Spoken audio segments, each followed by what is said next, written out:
to not give you like an L5 salary when they are offering you L4 role. I have faced this thing. Their first question is, what is your annual CTC? Then further discussion will happen. Okay. Though I am a recruiter, but the reality is it's about lowballing a candidate. You are currently making 50 lakhs, but maybe the market rate is 80 lakhs. Why they don't give the maximum salary band directly to the candidate? Everyone, welcome back to Learning Bridge. I hope you guys are doing good and staying safe. So I am back with another really amazing podcast for you all. And again, in this podcast, I have invited Nikita, one of the FAANG recruiter, and we will be discussing about everything related to salary negotiation. And if you haven't checked my last two podcasts with Nikita, then after watching this podcast, make sure you watch those two podcasts as well. And I have seen my channel analytics, and many of you watch my videos but don't subscribe it, so please do it right now. Subscribe the channel and press the notification icon, else you will miss the notification for all such amazing podcasts. Salary negotiation is something which is really important part of the entire interview process, and if you exactly don't know how to negotiate on the salary part, then you might be losing the opportunity to increase your salary by 100%,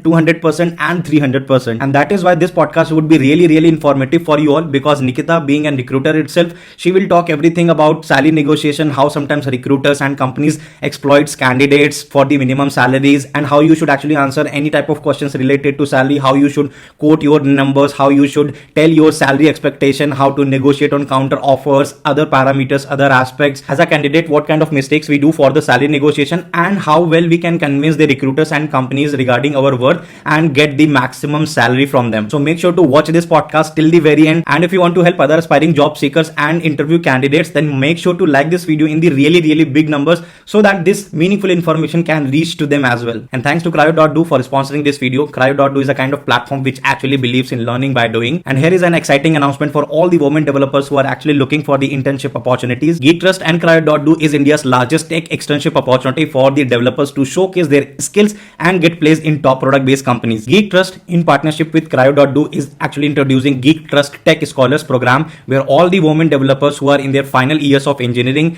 will master the software development by working on some internship grade level projects. And that is not all, because all the women developers will be directly working on externship projects and can secure pre-placement interview for software development role. GeekTrust externships are professional project building opportunities which is completely free, and also GeekTrust will provide 100% scholarship to all the selected candidates. And to become a developer, all you have to do is just to clear a coding test, and once you are selected, you will be working on externship projects to prove your software development skills, and after that get hired by top-notch amazing product-based company. And again, everything is completely free. You don't need to pay anything to become a developer. Your time will be the only investment. So you can find the link for this program in the video description. Check it out for sure and register yourself as soon as possible. Alright, so again, thank you so much, Nikita. Welcome back again. And guys, this is my third consecutive podcast with Nikita, and if you haven't checked our previous two podcasts, which was related to FAANG recruitment and the LinkedIn profiles, so go check that out. But for the new viewers, Nikita, I would again request you to give a short introduction about yourself. Sure. Yeah. Thanks a lot. First of all, again, Shashank, for having me.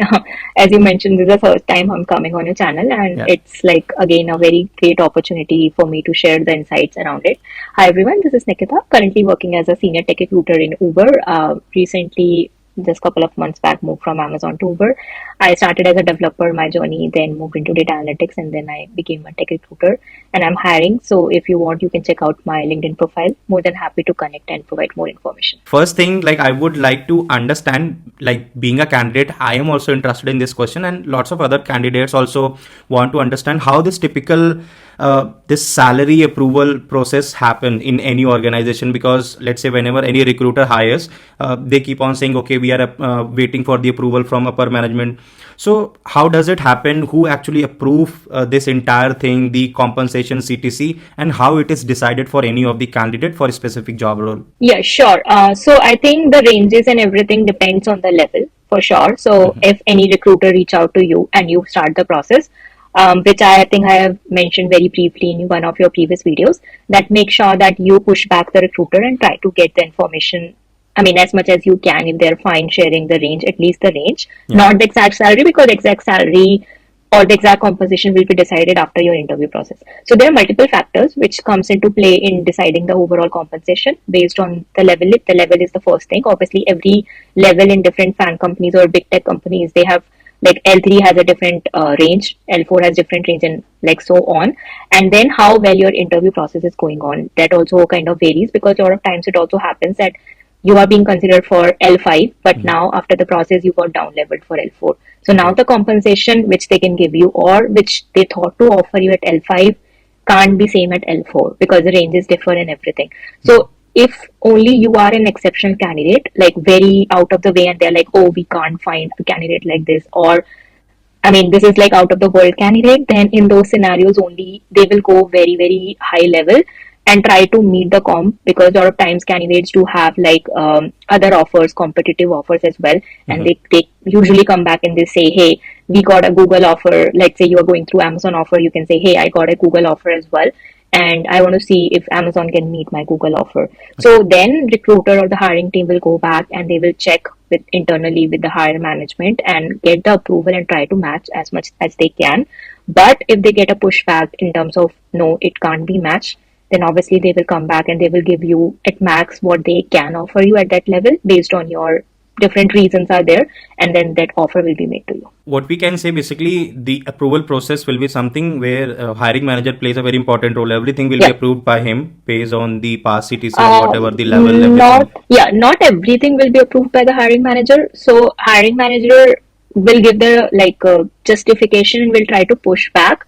But approvals and everything comes from the higher management. You can say like leadership level people who actually decide based on like how much money they have in place. If they can actually give more money, if it's justifiable as well. Like as I said, for example, you got down leveled and now you're still asking for L5 range, right?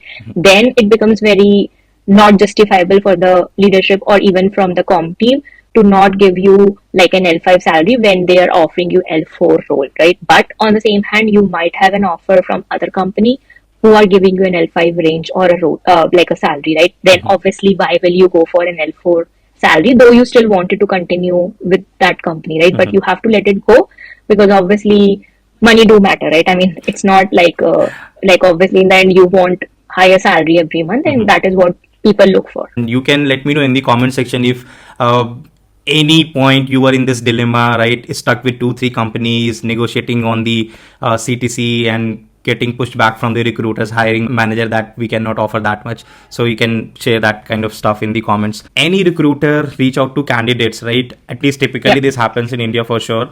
I have faced this thing. Their first question is, what is your annual CTC? Then further discussion will happen. Okay, this is the role and blah, blah. So why do they even ask for it? How does it matter to them if everything is decided from the hiring manager that this is our maximum bracket, minimum bracket? So what's the purpose of asking this question? Yeah, so typically if you ask me straightforward, though I am a recruiter, but the reality is it's about lowballing a candidate, right? And this is where, like, for example, I reached out and I say, hey, Shashank, I'm hiring for this role. Can you share with me your current salary, or like the salary what you are getting right now? Instead of this, I should say, can you share with me the range? If you really want to ask, like as a recruiter, then you can say, what is your expected range? What you are expecting for the next move or for next career, right? Because asking the current salary, let's say you said 50 lakhs, right? I mean, I'm just giving an hypothetical number, and you said 50 lakhs. So after the interview process, because every recruiter will be documenting all these things, whatever you're going to share with me during the call, and when it's already documented very clearly 50 lakhs, when you go into the interview process and the final stages, you will be given a salary little bit higher than that. So even if company could have offered you, like, let's say 80 lakhs, now because you have quoted 50 lakhs, so they can even give you 60 lakhs, and they will be like, hey, we are giving you higher than your current salary, so it should be fine with it. Whereas that's not the right way, right? I mean, you are currently making 50 lakhs, but maybe the market rate is 80 lakhs. So ideally you should get 80 lakhs rather than, or even thinking, leaving the part that what is your current 50 lakhs, because you are capable of making 80 lakhs, and that's what other peers of yours are getting, the same salary within the same company, or maybe within the similar competitor companies who are hiring for the same role. So that is where I think the problem is.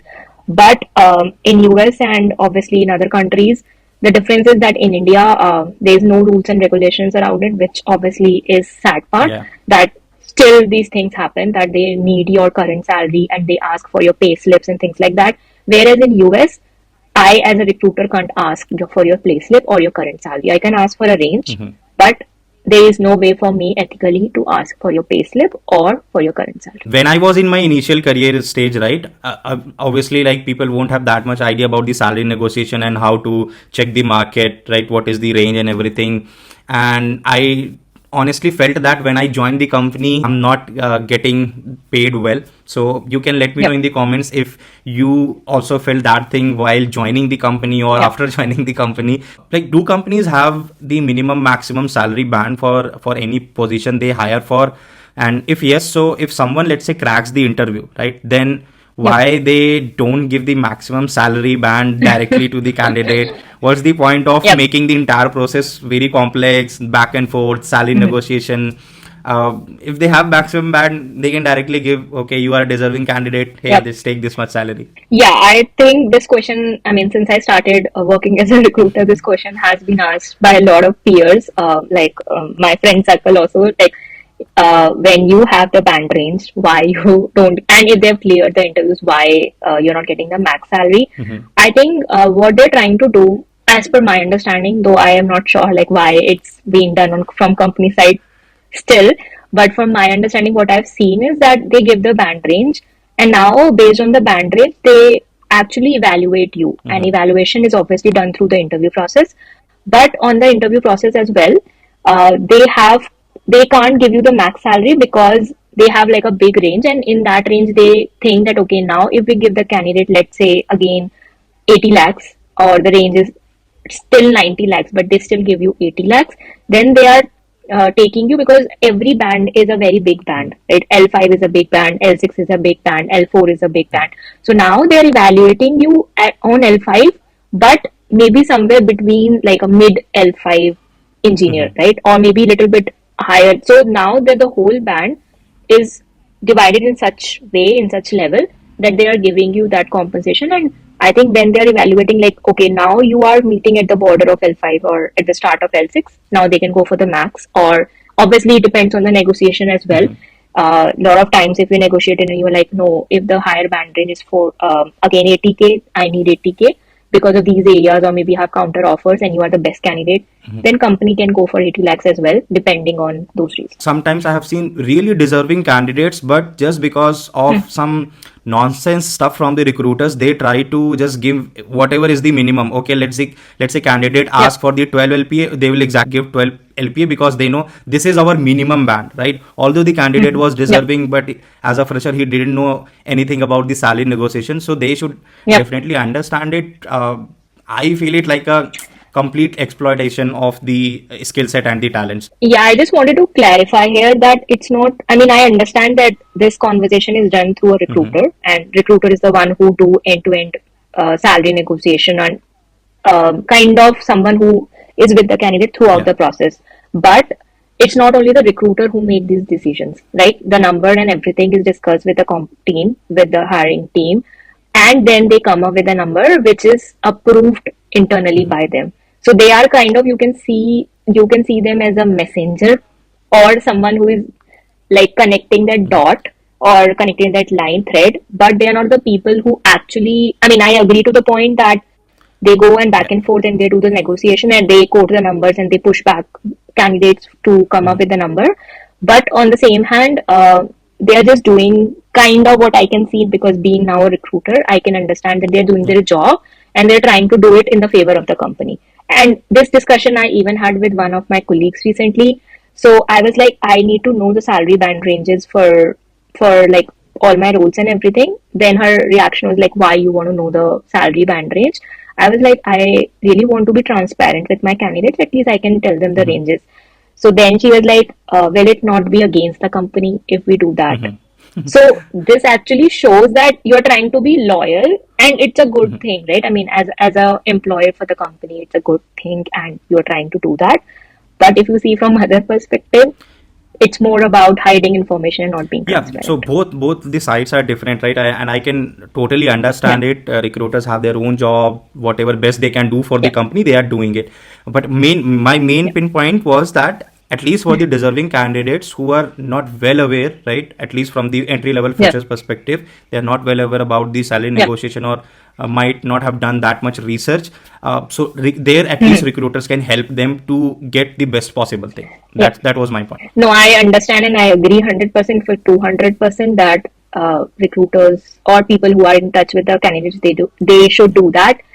But that's not the reality, right? I mean, no one helps and no one teach you or inform you that how to do it.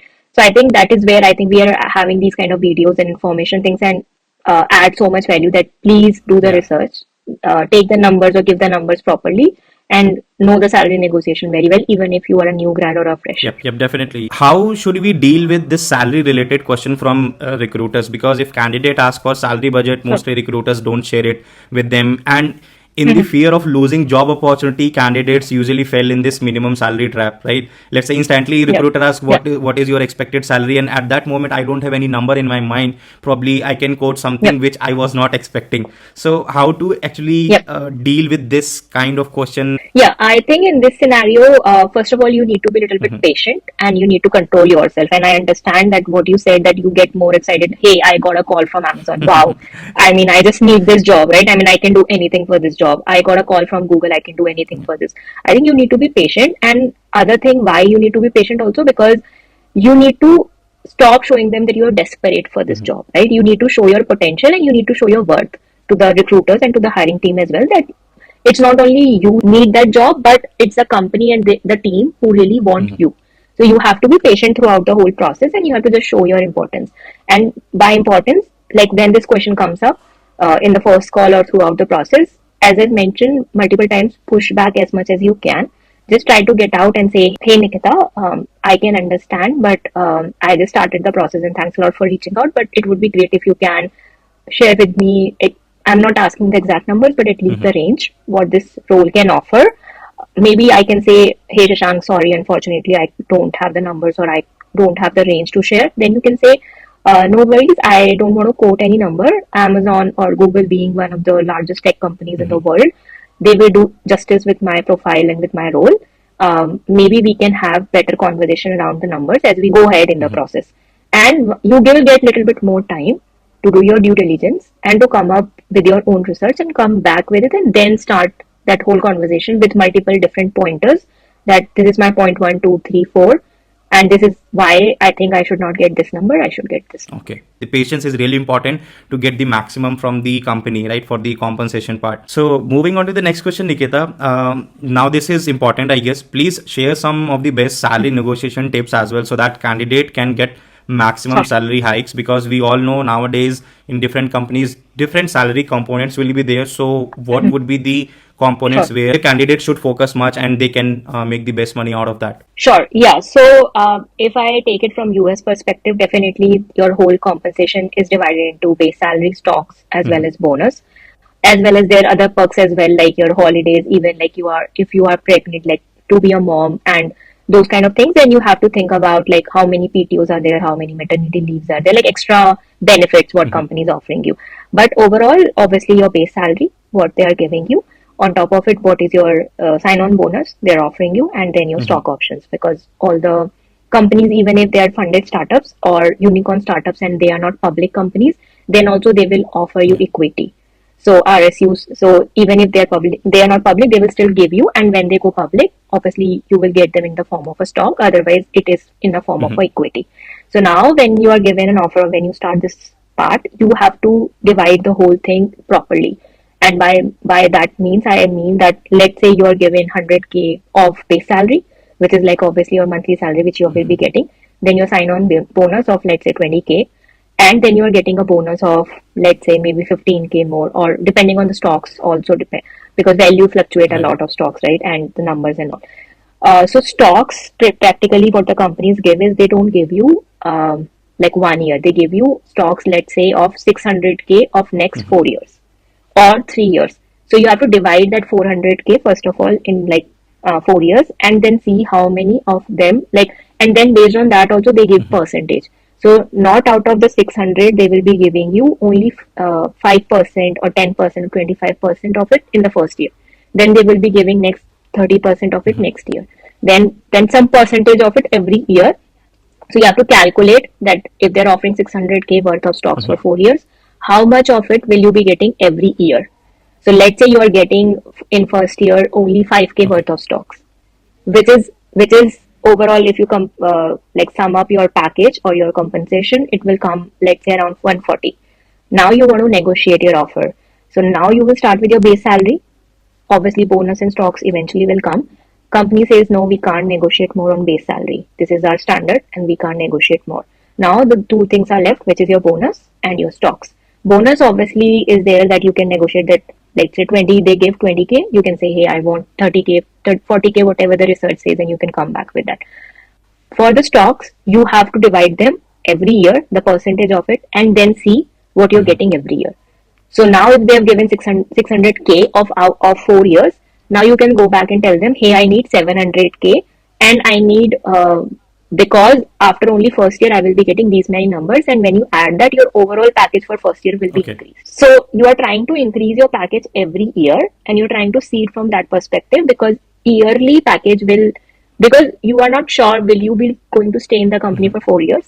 If you are, then obviously it's going to be worth, right? 600k worth of stock is awesome. Like, you will be getting that. But if you're not going to stay in the company for 2 years, and you never know, like, or you get fired, right? I mean, you never know what will happen tomorrow. So in those scenarios, you have to come up with those numbers which will benefit you every year.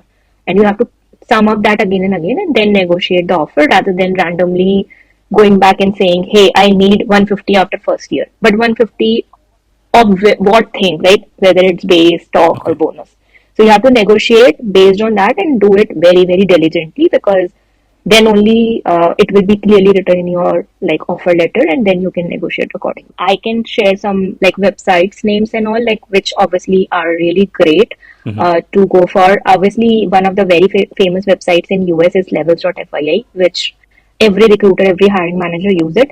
But I don't think so they have the numbers in India. But obviously, if someone is watching the video from US or anywhere outside, they can refer those numbers and get the range out.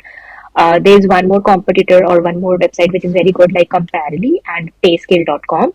As well as you can go and check out on Glassdoor as well. But don't rely on Glassdoor numbers, because I have seen a lot of discrepancies in Glassdoor numbers.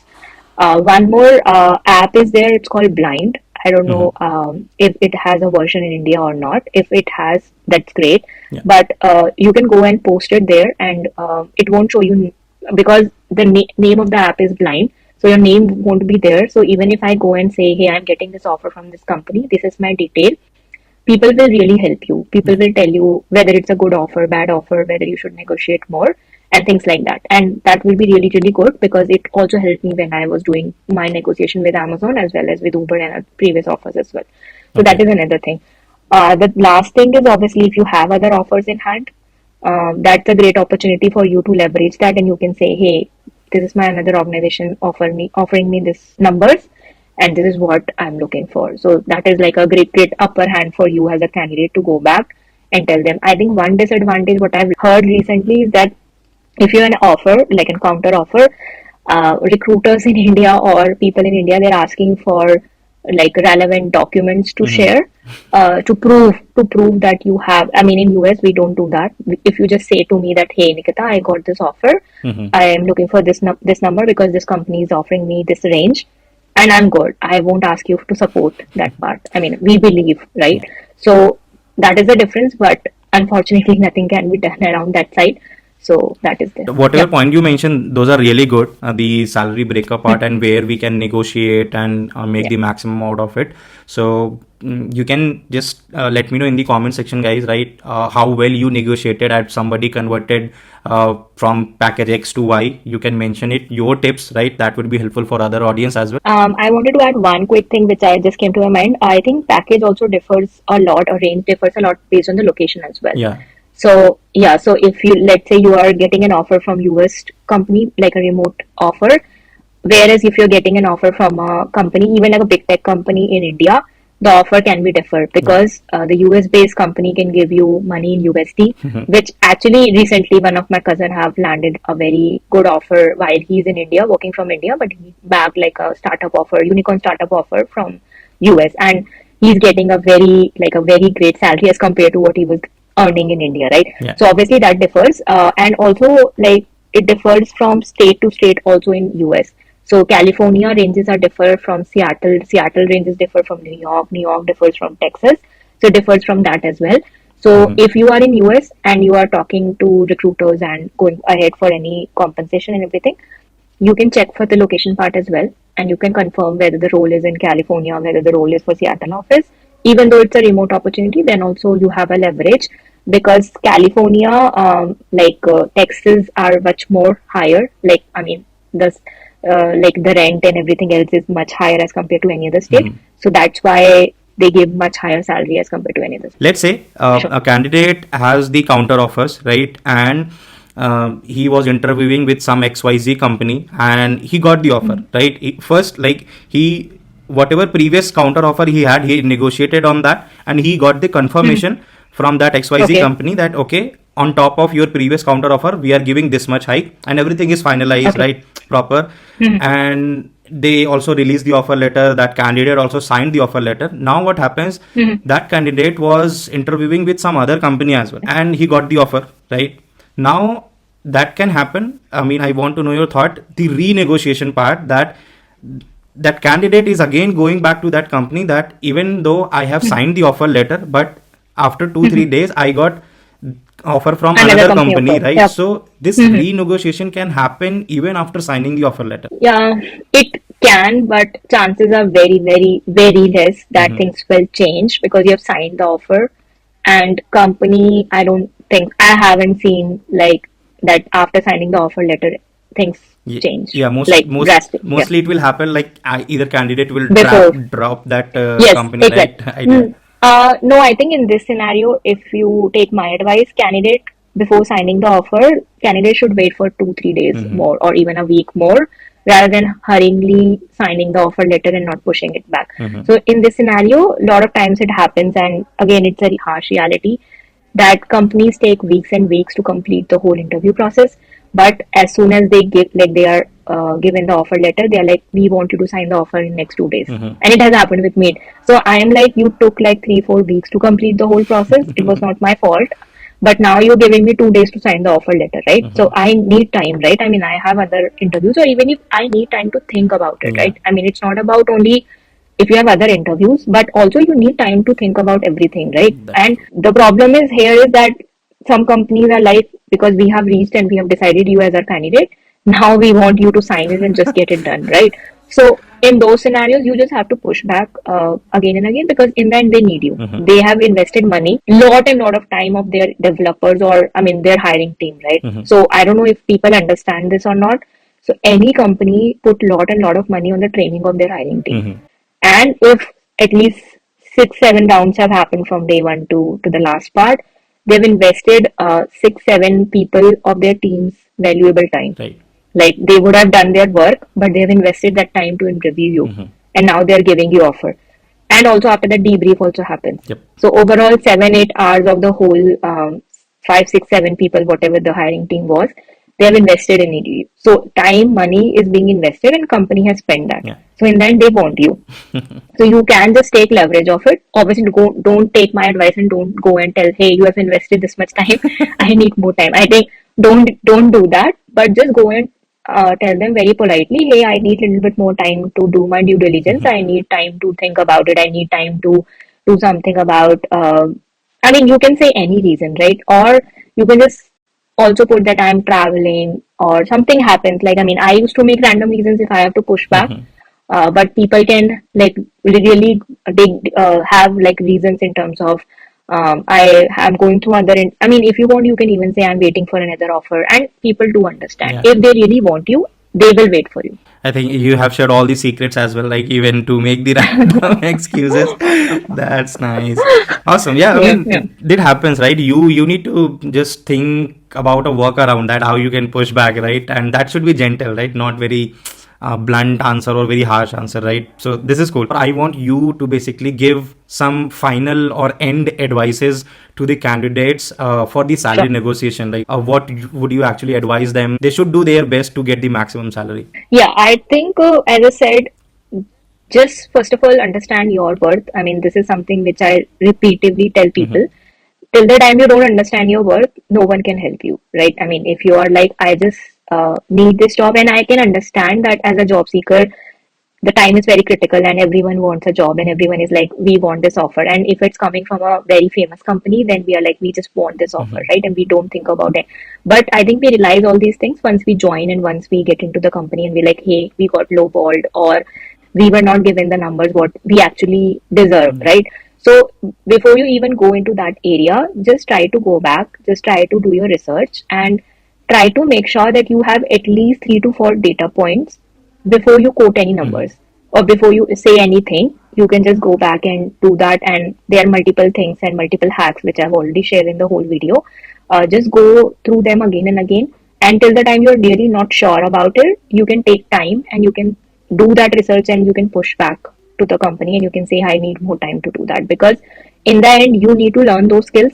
And if you are not learning, or if you are in terms of like, hey, I don't know, I did not did my research, I think, as I said, no one will help you. And generally, recruiters don't, I mean, or no one in the hiring team generally teach you or tell you, hey, this is what, I mean, though I try my best to share it or being transparent with my candidates, or I even tell them, I mean, on the first call, please do the salary negotiation after, like, clear the interviews first, like, have the things in your favor, have the ball in your court, and then do the salary negotiation. Don't worry about it as of now. But sometimes it can be a scenario where the salaries are much more lower as compared to what you are expecting. So it's better to set the things right. But on the same hand, if company is giving an offer, they really want you. They have invested time. So you just have to realize that. So that's what, guys, we had for this podcast. And I hope whatever experience Nikita has shared with you related to the salary negotiation, that would definitely help you. And whatever next you have in your mind, you can put it in the comment section. Any doubt related to salary negotiation, please put it in the comments, else connect with the Nikita. You will get the help from her for sure. And for every question, if you have different opinions, you have different story, you can again share it in the comment section. And from the audience side, right, I would again say a big thanks to you, Nikita, that consecutively accepting my invite and coming to my channel to share these wonderful advices, and it will help the aspiring engineers for sure. So thank you so much. No, thank you again for inviting me, and I hope it's going to again help a lot of people. And please make sure that you subscribe to Shashank's channel. He's amazing. So go ahead and do that, and reach out to any one of us through LinkedIn. We are more than happy to help as much as we can. So that's what I had for you guys in this video. I hope you would have enjoyed every single information shared by Nikita, and make sure to utilize these informations as well in order to get maximum salary hike. I want you guys to come back after some time, after cracking some interviews. Like after watching this video, we negotiated on the salary part and got this much percentage of salary hike. I would be really happy. And again, please make sure to like this video in really big numbers so that this information can reach to maximum number of people. And if you are new to my channel, watching any of my video for the very first time, make sure to hit the subscribe button and press the notification icon. I will see you guys in the next weekend with another amazing podcast. Till then, just stay safe, stay home, take care of yourself and your family too.